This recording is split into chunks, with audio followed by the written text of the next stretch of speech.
Hello friends, हमारे latest video देखने के लिए सब्सक्राइब बटन और बेल आइकन पर क्लिक करें। नमस्कार दोस्तों, आपका हमारे चैनल साइगुन टाइम्स में स्वागत है। भीम और अर्जुन दोनों माता कुंती और पांडु के पुत्र थे। भीम अर्जुन के बड़े भाई थे। भीम परम बलशाली थे, तो अर्जुन की गणना महाभारत काल के सर्वश्रेष्ठ धनुर्धरों में की जाती है। अर्जुन के पास ब्रह्मास्त्र जैसे दिव्यास्त्र तथा गांडीव जैसा महान धनुष था, तो दूसरी ओर भीम ने दाऊ बलराम जी से गदा युद्ध की तथा द्रोण से अस्त्र शस्त्रों का ज्ञान प्राप्त किया था। भीम की तरह अर्जुन भी गुरु द्रोण के शिष्य थे। महाभारत में बहुत सी ऐसी घटनाएं हैं जो ये इशारा करती हैं कि जब जब पांडु परिवार पर मुसीबत आई तो मुसीबत के समय भीम ही आगे आए और परिवार के साथ खड़े हुए और परिवार की विपत्ति को दूर किया, जबकि सर्वश्रेष्ठ धनुर्धर अर्जुन नहीं। तो चलिए महाभारत की कुछ ऐसी घटनाएं बताते हैं जो भीम के श्रेष्ठ व्यक्तित्व को दर्शाती हैं। जब पांचों भाई और माता कुंती एक ब्राह्मण परिवार के घर एक गांव में रह रहे थे, तो उस गांव का नियम था कि हर परिवार से बारी बारी से एक व्यक्ति उस इलाके में रहने वाले राक्षस के पास भेजा जाता था। जब उस ब्राह्मण परिवार के व्यक्ति की बारी आई जिसके यहाँ पांडव रह रहे थे, तो भीम ने खुद को राक्षस का भोजन बनाने को प्रस्तुत किया और राक्षस के पास गए, उससे युद्ध किया और उसे मारा। जबकि अर्जुन ने ऐसा नहीं किया। सर्वश्रेष्ठ धनुर्धर और तरह तरह के अस्त्र शस्त्रों का स्वामी होने के बाद भी, जबकि भीम के पास न दिव्यास्त्र थे और न ही अर्जुन की तरह के अस्त्र शस्त्र थे। भीम के पास अगर कुछ था तो उनका बाहुबल था। इस स्थान पर सर्वश्रेष्ठ धनुर्धर को जाना चाहिए था राक्षस से युद्ध करने को, क्योंकि भीम के पास अर्जुन जैसे शस्त्र नहीं थे।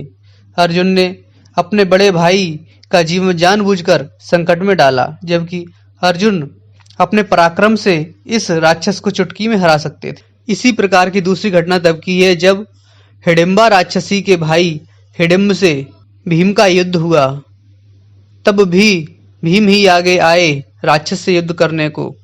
अगर अर्जुन चाहते तो जैसे प्रभु श्री राम और लक्ष्मण जी ने धनुष बाण से राक्षसों को मारा था, उसी तरह अर्जुन भी राक्षस हिडिंब को मार सकते थे, परंतु अर्जुन ने ऐसा नहीं किया।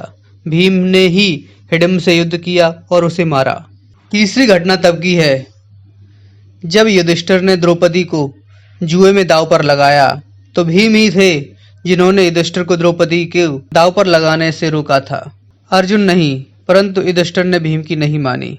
चौथी घटना भी भीम के श्रेष्ठ व्यक्तित्व और एक श्रेष्ठ योद्धा सिद्ध करती है।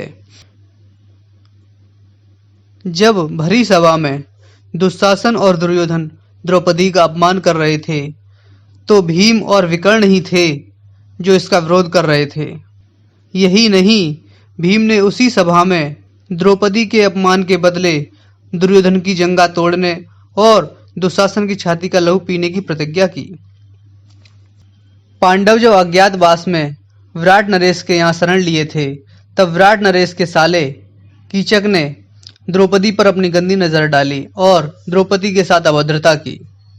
अगर अर्जुन चाहते तो कीचक को समाप्त कर सकते थे और किसी को पता भी नहीं चलता कि कीचक को किसने मारा, लेकिन फिर भी यहाँ भी भीम ही आगे आए कीचक से युद्ध को। कीचक भी भीम के समान बलवान था और युद्ध में कुछ भी हो सकता था। कीचक भी जीत सकता था, भीम भी जीत सकते थे, जबकि अर्जुन के लिए अपने बाणों से कीचक को मारना आसान था। फिर भी कीचक से युद्ध को नहीं गए। भीम ही कीचक से लड़े और कीचक का वध किया और द्रौपदी की रक्षा की और अपने पति धर्म को निभाया। निम्न घटनाओं से स्पष्ट है कि भीम का व्यक्तित्व कितना श्रेष्ठ था। भीम के पास अर्जुन जैसी शक्तियां नहीं थी, फिर भी अपने परिवार और समाज की रक्षा को, अपने प्राणों को संकट में डालकर भीम सदैव आगे आए। जबकि अर्जुन के लिए ये काम कुछ भी नहीं थे, फिर भी अर्जुन ने अपने बड़े भाई के प्राण संकट में डाले और खुद को पीछे रखा। भीम युद्ध करने गए।